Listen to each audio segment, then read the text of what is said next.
Ayan ang mga lods, ready na siya. So we should do recipe. Yeah. French toast. Like now with the cook.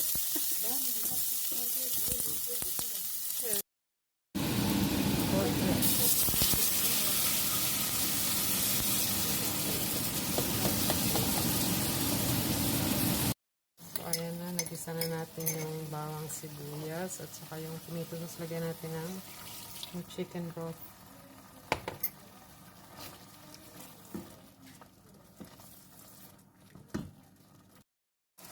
Ilagay na natin itong ating talong.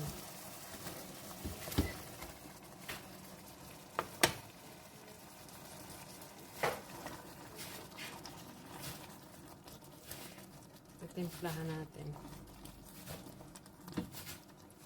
So, ayan na guys yung ating talong. Nagluto rin ako ng ihong.